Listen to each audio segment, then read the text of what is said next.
Here at the BQN Network, we support and express solidarity for all of the writers and actors that have brought us the stories we passionately speak about. We continue to show love to all that are fighting the good fight for the WGA, SAG-AFTRA, and any upcoming strikes. We stand with you.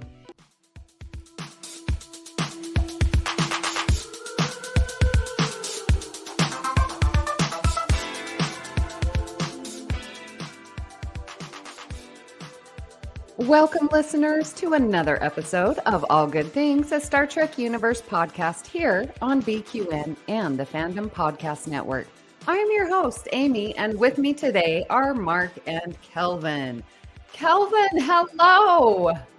Testing, 1, 2, 3. How is the Midas array this week? Are you hearing me? We are hearing you in real time. Oh my God. So it turns out my broadband de-evolved into dial-up last week. And I listened to the episode and I thought, are they going to explain why I've just disappeared? No. And I was literally relegated to a post-credit scene. So thank you. I very much enjoyed listening to the episode, though. Oh my goodness. Yeah, I was wondering if the listeners were going to recognize this. Like, we introduced you and then never heard from you again. Yeah, he's not usually this quiet. Right? Mark, hello. Hi, good morning, everybody. Now, you are on the warped going into the future as you wanted to record an hour earlier than we scheduled. Oh my So you're Lord. waiting for us. Where is everyone? I don't know what's wrong with me today. We record at the same time every week, but today, I don't know. Who knows? I don't know. I was somewhere else. It's funny we're not doing a time travel episode today. This is the bridge. All hands to emergency escape pods. Escape pod. This is the segment where we escape from our normal week's discussion and briefly touch on the newest Star Trek. This is Lower Decks, the first 2 episodes that dropped. So very exciting. And they are Tuvix and I Have No Bones, Yet I Must Flee. My goodness. All right. So, you guys, this came out on Thursday.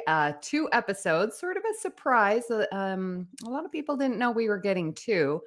So, Kelvin, what'd you think of the episodes?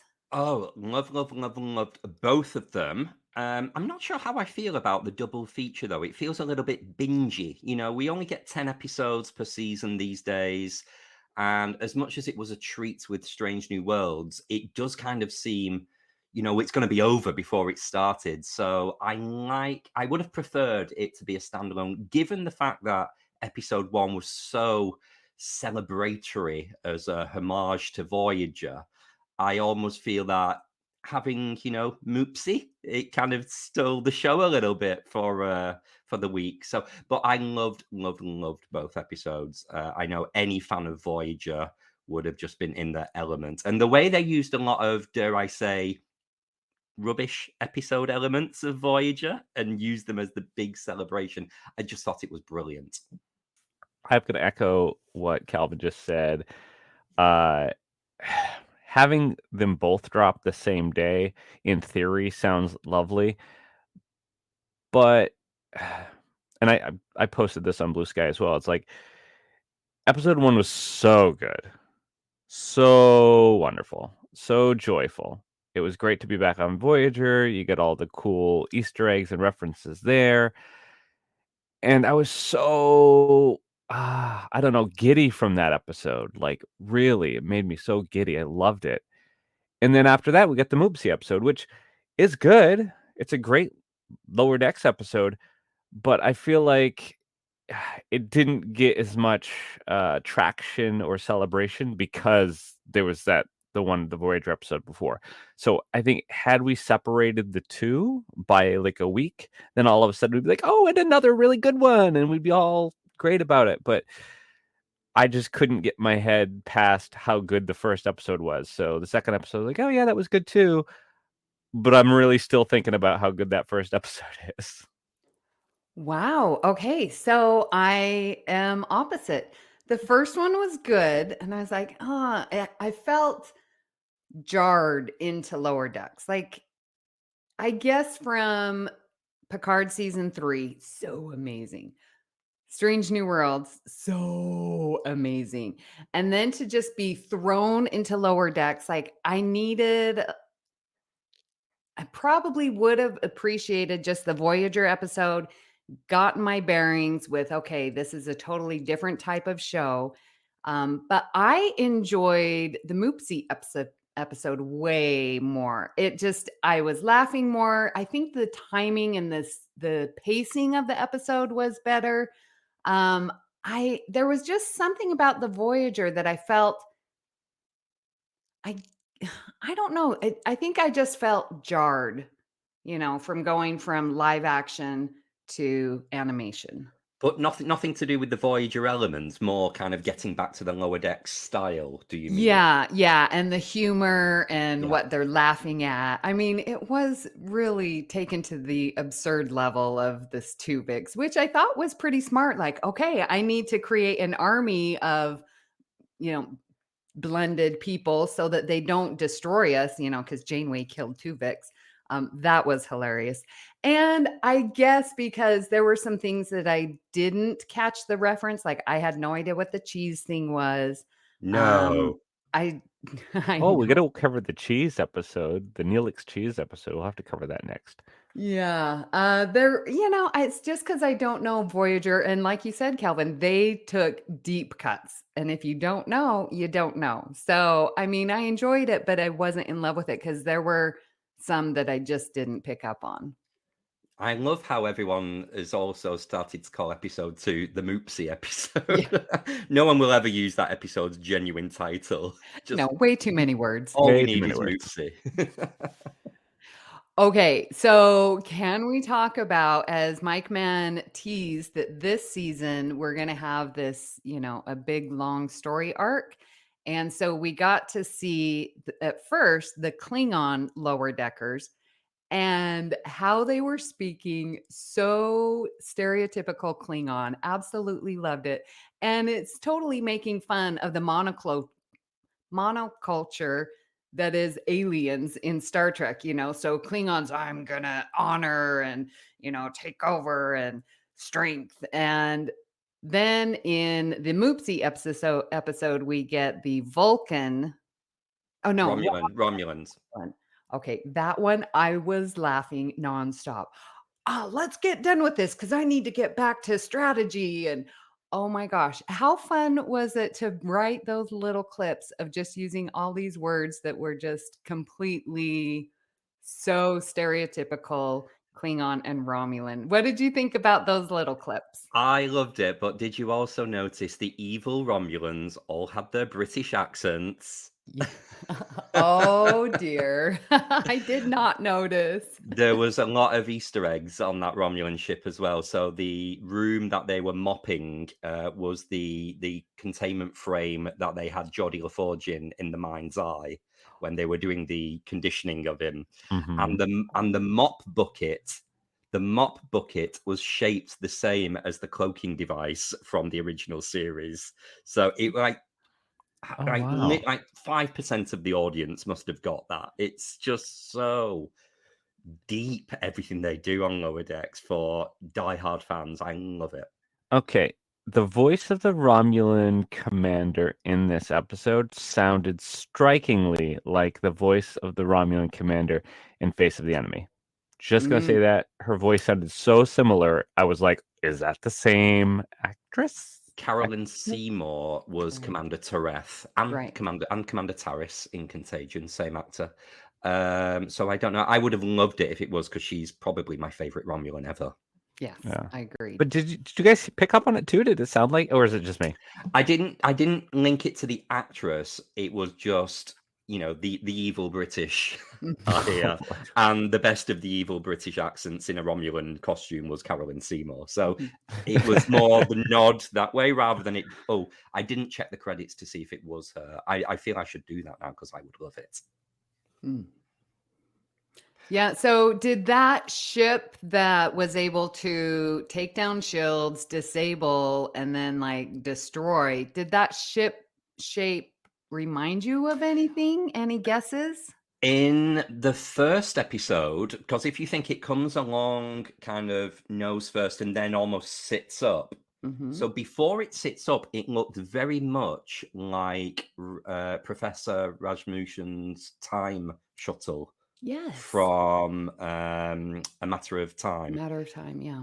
But then when it kind of sits up a little bit, I have no idea what that is. And clearly Rasmussen's shuttle doesn't have the armaments required.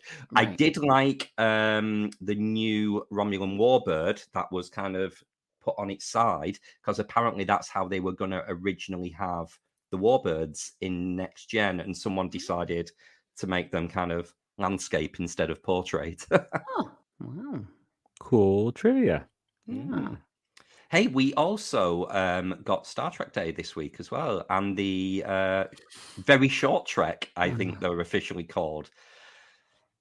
Listen, guys, I have to be the contrarian here. Everybody was hating on it, but listen, as a fan of Robot Chicken, as a fan of C-Lab 2021, of all the stoner comedies from Cartoon Network and that kind of thing, this fit right in. This was totally that whole vein of just ridiculousness and spoofiness, and I was here for it. I would watch a half-hour comedy of that every week. Not that episode, but they like with Robot Chicken, they do clips. So it's small little snippets of funny things that they just put together for an episode.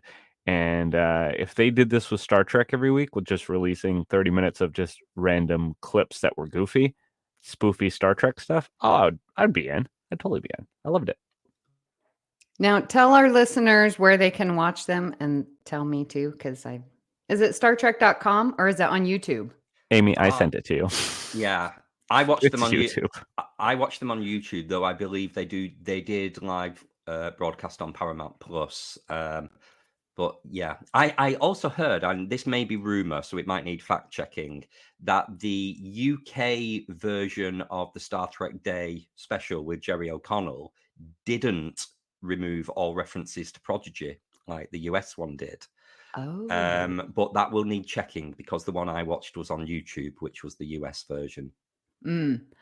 Yeah, I saw the Star Trek Day. I mean, it was like 22 minutes. I just was not impressed. It felt like a huge, big advert for Paramount Plus.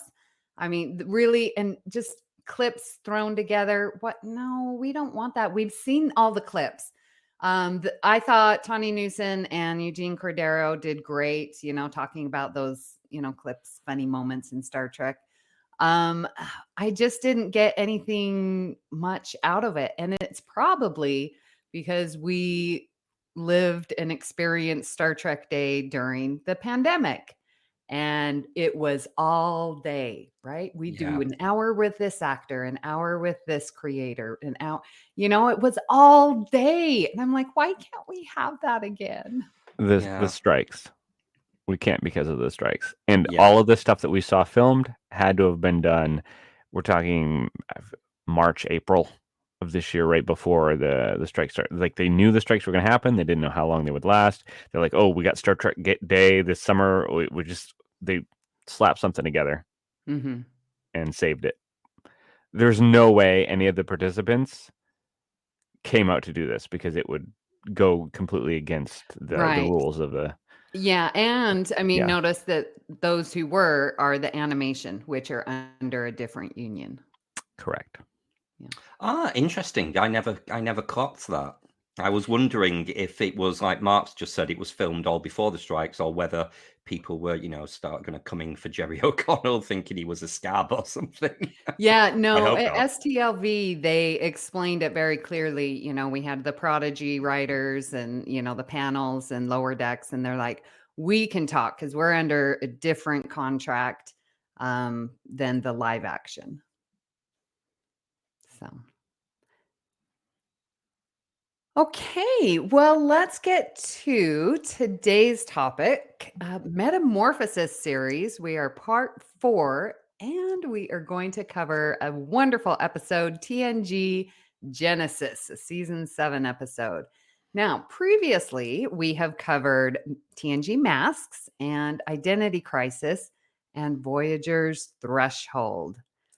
So this week, the crew of the Enterprise D start to de-evolve into primitive creatures when a synthetic T-cell used to cure Reg Barclay becomes a virus and gets airborne on the ship.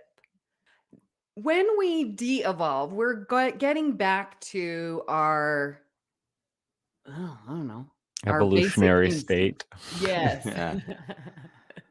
Getting back to those basic instincts. And we definitely see it in a lot of the actors or characters who are having this fight or flight behavior.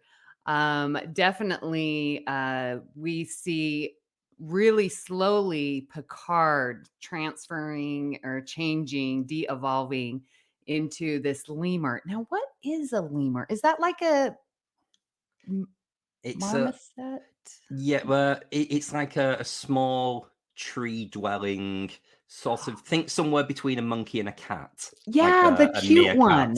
like a meerkat type thing. Yes. Yeah. Yeah, okay. And he starts, when they hear Riker banging on his ready room fish tank, and he got real jumpy. And then like when Worf was chasing him, man, he was fleeing as fast as possible. Yeah, I think Patrick Stewart did some really good acting in this. There was a lot of body language, especially in the sickbay scenes. You could see he was like biting his fingernails and twitching and showing lots of anxious signs in the body language there. This is such an interesting turn for the conversation that we're all talking about Picard, who was the last to really devolve. I mean, the entire episode had to do with everybody else evolving, and you guys are gravitating towards Picard, who I didn't even notice devolved. I really didn't. I knew he got a little nervous, but I didn't. I've seen the episode a dozen times. He was a lemur. I don't know. What I noticed was on this watch, Barclay. It was the first time I noticed him really doing the twitching and acting spider-like. And I've seen it for years. I've seen this episode. I never realized that he starts so early with that behavior. But oddly enough, he hasn't fully transformed when Picard gets on board. He was one of the last to go through it. So even though he was one of the first, if he was the first one to start devolving. Why then all of a sudden is he still mostly human when they go to engineering? I don't know. It didn't make sense to me. You know, that's interesting. Oh, sorry, Kelvin. Because I was thinking the same thing with Spot the cat, who turns into a beautiful iguana. But I felt bad for the little kitties that were hungry. But I was like, okay, airborne, I get it. But like, no one's going to be entering Data's quarters. So the Spot should have stayed a cat longer. And so quickly de-evolved into a completely different animal, I thought was a little jumping the gun with that. And I thought, well, maybe it's just because of the size that he turned into an iguana, or she turned into iguana faster. I don't know. I always just saw it as individuals' own metabolism. So a little bit like, how some of us find it easier to gain or lose weight, or, have more of a defense against viruses than others. So I didn't see it as you were infected first, therefore you should be further along. I just saw it's dispersed amongst the ship. Everybody's different. They go at different speeds. Yeah, I never really saw too much. What I will say about Barclay is, having recently only covered the Nth Degree a few weeks ago with Davey, Dwight Schultz did exactly the same acting when he was Spider-like as he did when he was arrogant Barclay, enhanced, evolved. And I just, it kind of made me look at the actor a little bit, saying, you're just playing crazy. That's kind of how you play things, a little bit twitchy. His voice differs, he does different inflections, but we've seen it before. Interesting point, because now that you bring that up, he, in this episode, was moving faster. I mean, scurrying like a spider. I'm sure that's the reference. But it's like his confidence was still there. I mean, he was moving faster, but Barclay's always second guessing himself. Where's that doubt? And I didn't really see that. Maybe the T cell, but yeah, that's similar. Yeah, I think the kind of, you were mentioning, Mark, the way we've kind of looked at Picard here, it was because when I was looking at basic instincts of humans, that kind of fight or flight response is so fundamental. And you've got the fight aspect, clearly, that's Worf, that's the, marking your territory, aggression, flying off the handle, but that kind of urge to retreat and get away from stress and danger is something that's so primitive. And it just shows that kind of Picard was the one that really encapsulated that most in the episode. And it kind of, even though we've not de-evolved, I hope, it's still there within us, isn't it? You've probably had experiences yourself where you've reacted instinctively, either aggressively, or your defense mechanism takes over of get the hell out of there. And I have those experiences. I've had them in the workplace where, things get to a certain point, and rather than challenge them head on, I would just retreat to a safe space. And that is, that's my kind of fundamental fight or flight reaction. And sometimes I'm a little hard on myself when that happens, because I think I wish I see it as being a bit wimpy or cowardly, rather than standing up to something and fighting it. But it's human nature. You can't fight it. So two different points that I have. In this first point is not to be funny. Okay, preface that this is not to be funny, but I could find myself relating more to what was going on with Riker when he just felt his mind sort of slipping away and he couldn't remember things, and the music there during those scenes was really heavy. It was almost like a Chris Nolan movie. We just covered Oppenheimer on Cinema Z, so it's fresh in my head. But anyway, yeah, it was that tension, that dramatic music of just, wow, I don't know what's happening with my brain. And he was like scared, but trying to put on a show like he still knows what's happening. He's still in charge.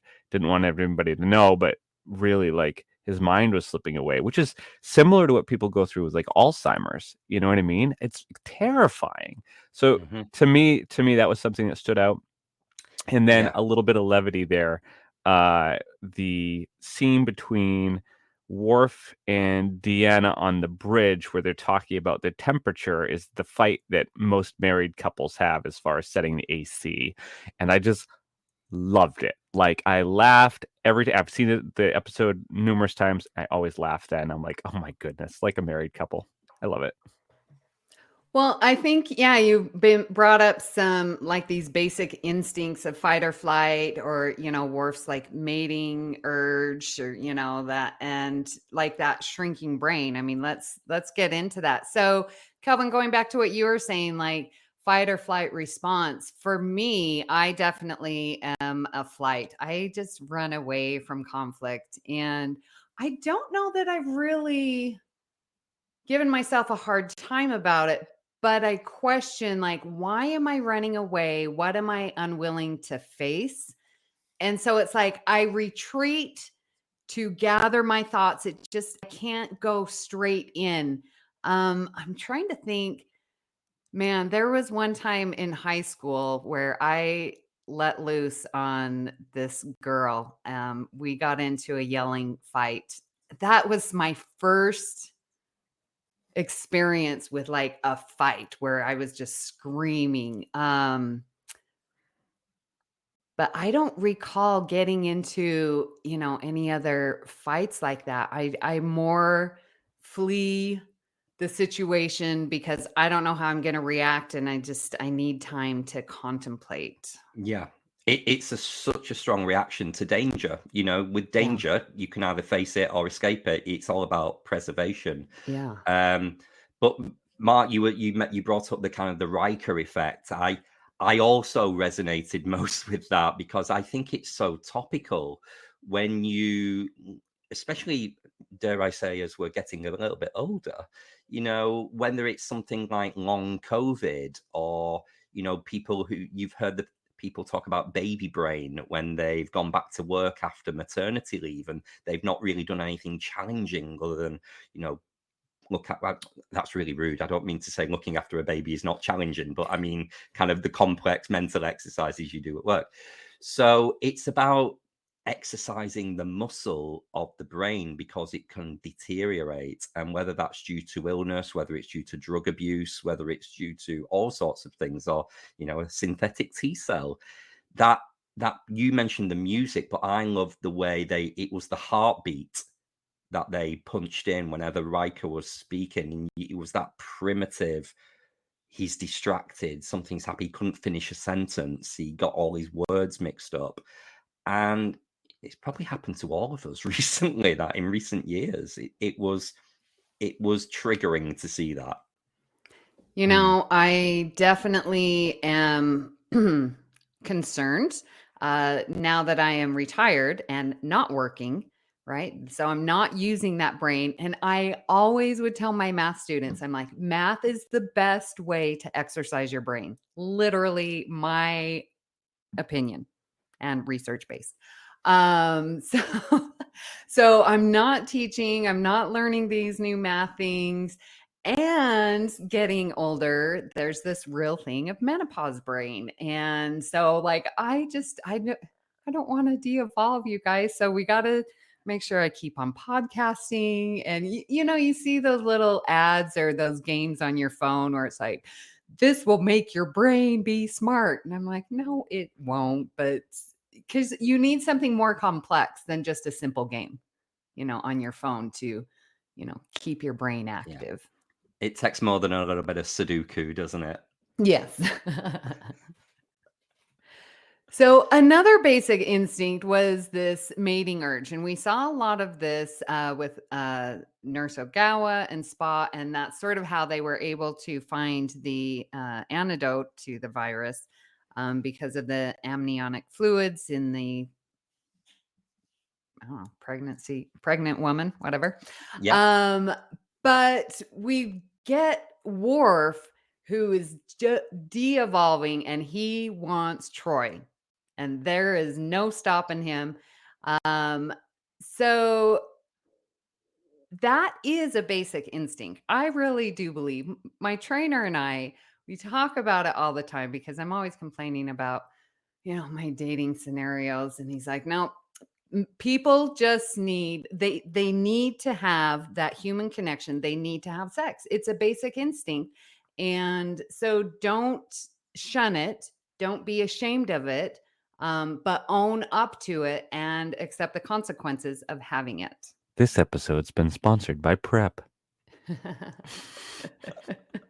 I honestly feel that nothing would get done in the world if it wasn't for this basic human instinct of wanting to mate, wanting to have sex, whether it translates into the way you kind of want your status to be recognized, money, wealth, power, physical attractiveness, the way people go to the gym, buy nice clothes, look after themselves. I think all of it unravels and comes back to the fact that you want to be attractive, you want to be having a lot of sex, especially, dare I say, in men, and probably especially in gay men.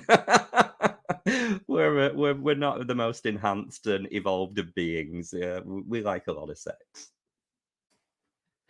Oh, which is why I like hanging out with you guys, because I do too. I mean, it's probably why Christos isn't here now. He's probably at it somewhere. All right. Well, talking about Christos, he got the script of Genesis signed by the one and only Gates McFadden because she makes her directorial debut. What's that fact? She's the first woman to direct a Star Trek episode, or was it second? Second woman in TNG. Yes. So yeah, the other woman director is Gabrielle Beaumont, but she did do 7 episodes. So yeah, 8 episodes of TNG directed by women, 7 by Gabrielle, 1 by Gates. Wow, very good. Wow. When you listen to her talk about, her directing, she really enjoyed this episode. It's a highlight for her for TNG. Yeah, and I think it was such a treat for us, and also as well looking at women in Trek behind the camera as well. I think it's really significant. Deep Space Nine gets a lot of critique about it being a boys' club in that writers' room, and that really translated in the latter seasons with the whole kind of baseball, Dixon Hill. It was all very male kind of. There was no female perspective. But looking at the episodes that I've put in the notes here that Gabrielle directed, we've got Booby Trap, which was, the Geordie on the holodeck with Leah Brahms. We've got The High Ground, which was a very strong Beverly Crusher episode. We've got Face of the Enemy, Imaginary Friend, which even though Clara Sutter's mother wasn't there was very much maternal notes with Troy. They're very good female empowerment episodes, and yeah, I like the fact that Gabrielle was the woman that directed them. Now, because Gates was so emphatic, I mean, she really, when you hear her tell her story, she really had to fight hard to get behind the camera, but she set this. But she was a trailblazer, so we now have Roxanne Dawson, who was able to direct a lot of 2 episodes of Voyager, and then has just gone on and done a whole bunch more. And currently, I'm watching her direct episodes of Foundation that's on Apple. Yeah, she did 2 Voyager, 10 Enterprise episodes, so very prolific there. And yeah, look at the list of credits she's got in her directing, like Wikipedia, if you like. Lost, Charmed, The OC, Melrose Place, House of Cards, The Morning Show. Some massive, massive programs. And I know you guys watch Foundation. I've not got around to it yet. That's her current project. She's really made a name for herself directing that show. So yeah, good old Roxanne. Man, I didn't know she did The Morning Show. I just saw an ad for that. That's coming out. Oh, I'm so excited. I love that show. All right, well, let's get to some assimilations and regenerations. What do you guys got? I'll start off if you don't mind. I just want to kind of reflect on at the age I was when Genesis came out. So what we are, 93, 94. I was studying biology in high school, and the techno babble that is grounded in real life science for this episode really helped me appreciate biology, but specifically genetics. That when it came around to those like modules within high school, within science lessons, I had such a strong grasp of them because of this episode. I understood about latent introns of genetic holdover material from evolution, and I remember my teacher saying, like, "How do you know this?" It's like, "It was Star Trek, innit?" Oh my gosh, I love that. Well, we do get a 47 reference, which we all know I love, and Alpha 47 being used as a clearance for a secure channel. I do not know who wrote this episode, but to me it felt like a Joe Menosky episode because it was really weird anyway. It's a Brannon Braga. Oh, okay. Well, it felt like Joe Menosky. This is an honorary Joe Menosky episode. Anyway, I'm still giving him credit. No, I love the one-off weird episodes, and it's also fun. There's been a number of times in TNG where some of the crew is separated from the main ship, and when they get back, there's some weirdness they have to solve, and so I love that. So this was another one of those episodes that I really enjoy. It's fun. Well, due to Gates McFadden's enormous task of directing this episode, we don't get a huge amount of Dr. Crusher. Although I will say that cold open in sickbay, Dr. Crusher did an amazing job of being an overworked, busy, very matter-of-fact doctor. She gave both barrels in that scene. I loved it. But because of the consequence of that, we did get a lot of Nurse Ogawa. Not only the fact that we learned she was pregnant, but we saw her in the conference room, leading, kind of being the medical representative. But it got me to think, if Dr. Crusher's not there, it wouldn't really be Nurse Ogawa taking over. There's other doctors. We even got a name shout out for Dr. Salar. So maybe they'd all de-evolved very, very quickly, and only Nurse Ogawa could get to the conference room. Oh, Dr. Salar. Oh, good old Susie. So Livingston, the lionfish in the ready room that Riker was trying to get at, had de-evolved into a jellyfish. Now, okay, this is pretty darn awesome and way to have the attention to detail. But I'm going to go into regenerations where I wish that we had longer screen time of seeing the jellyfish, of seeing Barclay. Like when he's in his spider, how much time did he sit in that makeup chair to get into this? And we get maybe 2 seconds of him popping up and then going away. Like, you would think that we need more time to see, to look at, to understand what's happening. So I'm putting that in both an assimilation and regeneration. I needed more time with these de-evolved characters. And wasn't it like an airborne virus? So how did Livingston get it? I don't know. Maybe the fish tank is linked to the environmental system. Yeah, because it Okay. has bubbles, in a fish tank that has the bubbles. Okay, sure. That's air.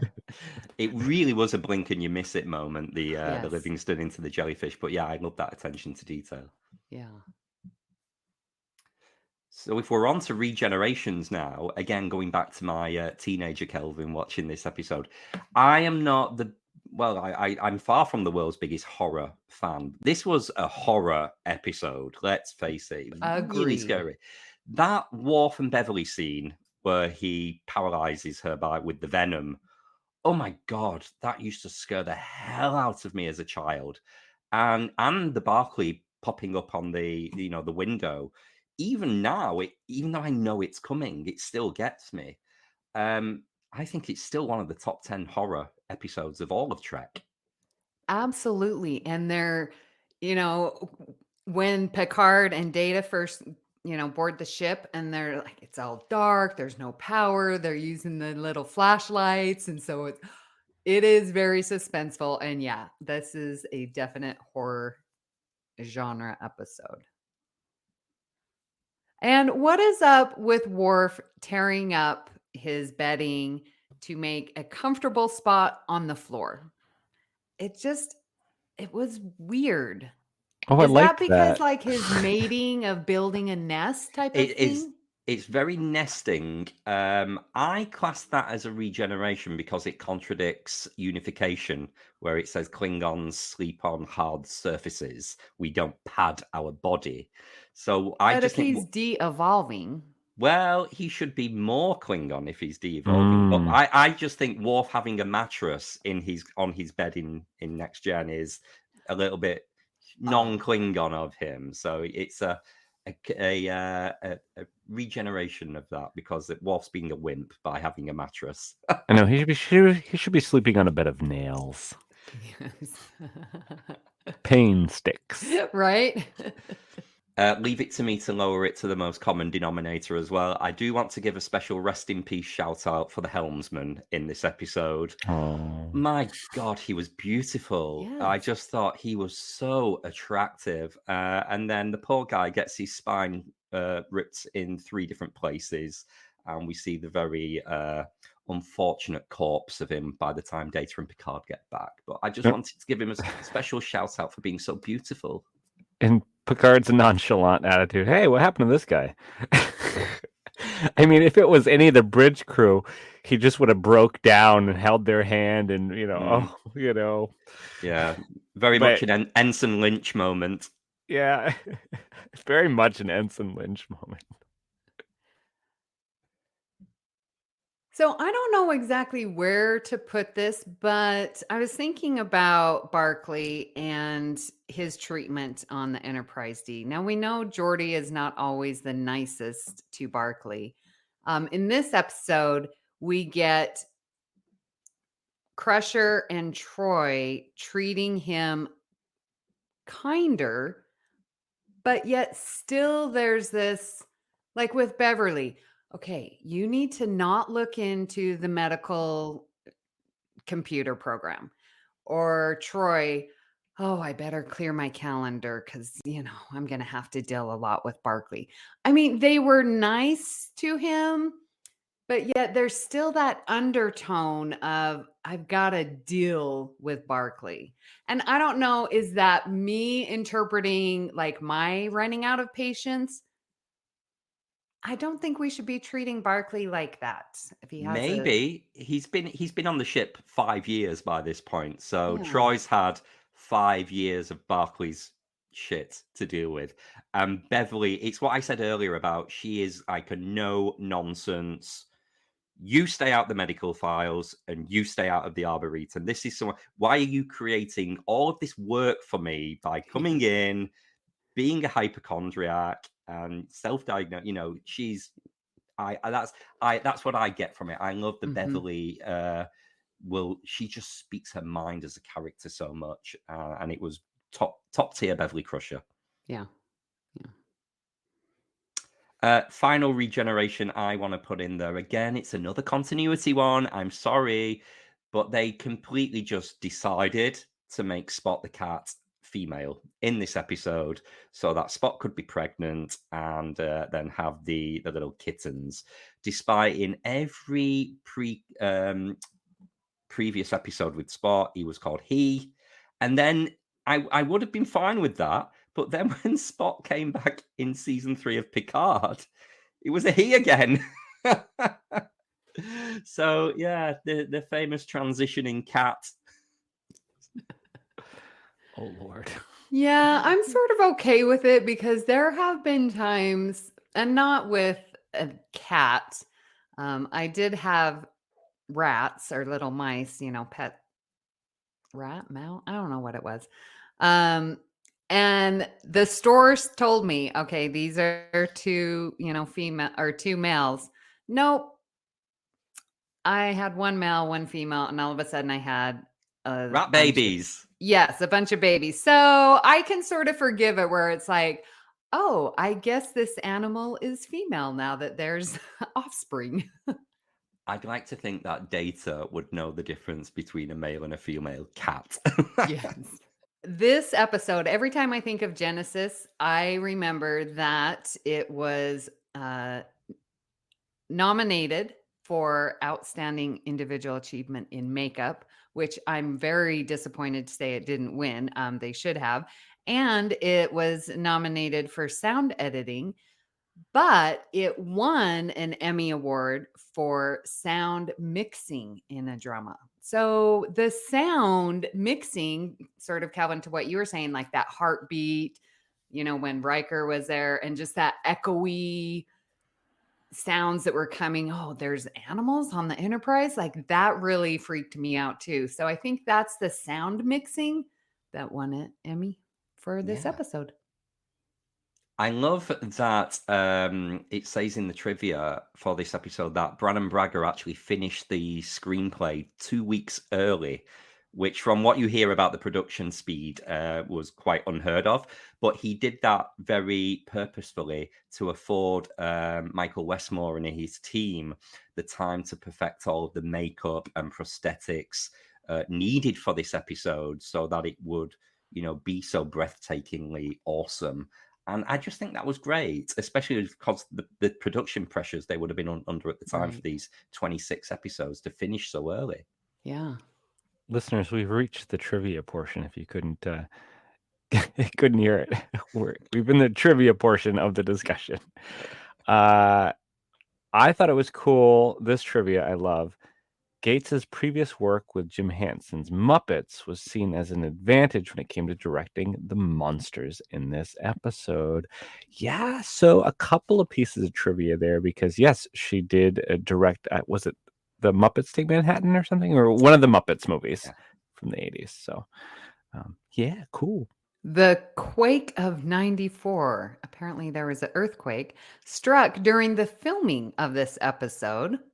Although a major incident, the only damage done to the sets were a sprinkler being set off, which dampened the Jeffries tube set.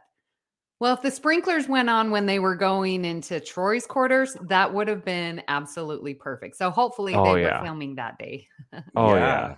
So cool. There's a fact here that all of the actors were the ones who were under the heavy prosthetic makeup for the de-evolved characters, except for Michael Dorn. Michael Dorn did not play the de-evolved Worf monster. That was actually his stunt double. I wonder why that is, because he's used to being in makeup. And I did notice, because that weird de-evolved Worf did not look like Worf at all. I think that was the general idea. Yeah. Now, this episode was the first ever featuring a bathtub on Star Trek for Troy's infamous scene. And again, you listen to Marina Sirtis. She loved playing this amphibian. She really enjoyed it. Like sitting in a bathtub. And like when she lays down and turns her head sideways, that freaks me out. Like she has a very wide range for her neck. I don't know. When she was laying down in that bathtub, it looked like her neck was broken. It was weird, crazy. Yeah. I would have easily believed that that was not Marina because she clearly looked so different, but it just looked nothing like Marina in that outfit. So, kudos to Marina herself and to the makeup and prosthetics. Bonus trivia. So that bathtub was the same bathtub that get reused for Janeway in the Voyager set. And you know what? Janeway got a lot of hand-me-downs from Deanna Troi because Deanna Troi's couch was also repurposed to be Janeway's couch in her ready room. They just changed the color. And now it sits in Captain Jeremiah's house of the captain's couch here on the BQN network. Yeah, he doesn't have the tub. Whenever I think of bathtubs, my mind does go to Janeway. Janeway loved a bath. And Neelix, evidently. Oh, of course. All right, guys, give me your final thoughts on this TNG episode, Genesis. Yay, weird stuff. Weird stuff in Star Trek's my favorite. I had a lot of fun this week rewatching this episode. Watched it a couple of times. May actually put it on another rewatch again. I forgot how much I really enjoyed it. Great acting. Directing was great. Now that you guys are talking about the fact that Gates directed it, it makes so much sense why she was like out of commission right at the beginning and just left to be able to direct, so she didn't have to appear in much of it. So that makes total sense. But yeah, the directing was great. I like a lot of the choices that they made. Learned a little bit this week. Didn't know that was not Worf or Michael Dorn in the costume, so that's cool. So I don't know, great discussion, guys. Anyway, thanks. Yeah, I love this episode too because it is so late in the run, midway through season 7. everything's so established. A lot of the special effects are so much more elevated that you get in earlier episodes. So to have a great story and a great production and all of the characters being so formed and on the A game, it is just a joy to watch this episode because it is such high quality. So yeah, scared me as a kid, love it as an adult. Yeah, it's still scary. I was watching it last night and I was like, oh my gosh. I was jumping and I'm like, I have seen this a million times. But seriously, it was a great episode where we get to see them de-evolve. And it's like, what would my T cells, what do they have in? Where would I end up? Always makes you think. But I like that we were able to discuss those basic instincts, of sex and fight or flight, or your mind like shutting down. Like these are things that we need to think about, and I'm glad to have that discussion. So thank you. What shows are on BQN, you ask? Well, here's a rundown of some podcasts you might be interested in. All Good Things, a Star Trek Universe podcast covering all of Trek, hosted by Amy, Mark, Christos, and Kelvin. Bargain Bin Gamer, a YouTube show hosted by Davey, a self-proclaimed gamer who specializes in reviewing and showcasing affordable video games. If you're lost in the Delta Quadrant, check out The Captain's Couch, a Star Trek Voyager podcast hosted by Jeremiah sitting on Janeway's Ready Room couch. Cinema Z, a film discussion and review podcast showcasing films you probably missed but should definitely check out. Hosted by Mark, Matt, and Laz. Beam Aboard the Galaxy Class, a Star Trek Next Generation podcast covering all of TNG. Hosted by Amy, Joe, Rhea, and Kevin. History with the Szilagys, a snippet of historical events from around the world, hosted by Chrissie and Jason. For the newest Trek coverage, check out Infinite Diversity, hosted by Chrissie and Thad. Test your Trek knowledge with Treksperts Quiz, a Star Trek quiz show hosted and written by Davey. Union Federation, covering all things Star Trek and the Orville, which we all know is really a Star Trek show, hosted by Kyle, Kevin, Amy, and Haley. Spill the Tea with What's the Tea, Bev? A Trek current events and fan interview show hosted by Christos. And for our Patreon members, we have The Hive Mind, BQN's monthly roundtable discussion with hosts and listeners. It's Green, a cornucopia of topics hosted by Mark, and Amy's Math Moments, a quick look at math moments in Star Trek, hosted by Amy. We know you have a choice of podcasts to choose from, and we thank you for listening to BQN. Assimilate the audio. Kelvin, what's our homework for this week? Right. So next week, we are going to go back into our time travel series. And my God, part 6. Wow. It's time for some space Nazis. We are going to Enterprise season 4, episodes 1 and 2, Stormfront. So Space Nazis is also Elon Musk's new Twitter handle. But has he got red eyes? Ooh. Lord. Okay, a two-parter. Okay, we'll have to get ready for that. We would love to hear what you thought of today's episode and hope you'll join our Facebook group, the BQN Collective, to continue our discussion there. We're getting more and more people joining. It's just great. So come on. You can also tweet, I don't know if that's the right word, or Blue Sky your thoughts. What are we saying for Blue Sky? It's actually Skeets. Yeah, you can skeet your thoughts. Just find us either on Twitter/X. I can't call it X. Twitter, X, or Blue Sky. And find us at All Good Pod. Now, you can also follow the network on Twitter, X, Blue Sky, and Instagram at BQN Podcast. We've also partnered with our friends at the Fandom Podcast Network, where you can find us by searching their master feed. So, Mark, where can people find you when you realize that Murphy has had a litter of puppies? I would be very shocked because he still has his balls. So That's as when surprising as Spot. So, yeah. yeah. So yeah, when I'm not being very confused, but they would be adorable because he's adorable. You can find me in the BQN Collective Facebook page. You can find me on Blue Sky at MW207. You can listen to me on my show Cinema Z, that discusses some cool films, and we have cocktails and a lot of laughs. So check that out. And if you become a patron of the network on Patreon, I host another show, It's Green. And Kelvin, where can people find you when you are not coming to the aid of Dr. Crusher when she gets this acid stuff in her face and you have to step up to the plate and take over her job? Oh my god. Everyone's doomed. Well, when I'm not doing that, you can find me on Twitter, Instagram, Threads, at Kelvin's Timeline, or on the Facebook group, the BQN Collective.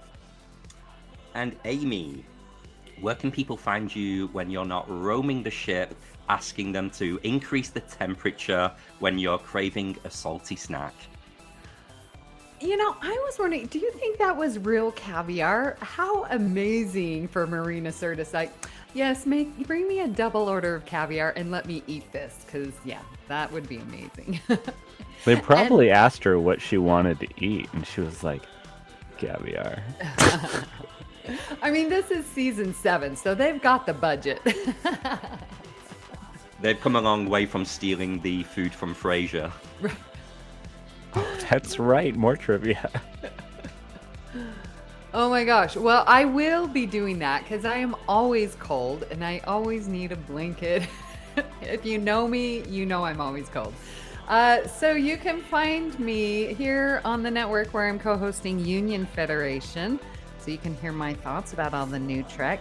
I am on Twitter at Miss Amy Nelson, but my favorite place, BQN Collective. Please hit the subscribe button on Apple Podcasts or wherever you get podcasts and leave us a star rating and written review. That helps others to find the show. You can also follow the entire network's podcast with our master feed by searching BQN. At this time, we would like to thank our associate producers, Mahendran Radhakrishnan and Tim Cooper. Special thanks to Graham Kelly for our opening and closing music, and our very own Mark White for our beautiful artwork each and every week. If you'd like to help us keep all our shows coming to you each week, you can become a patron of the network on Patreon. We will add you to the Hive Mind Facebook group so you can enjoy It's Green, Amy's Math Moments, and other network perks. With a monthly subscription of $5 or more, you can join our meetings on the Hive Mind Roundtable discussion on the second Saturday of each month. Visit patreon.com/BQN to get all the details and catch your messages. Thank you for listening. We hope you'll join us as we search out...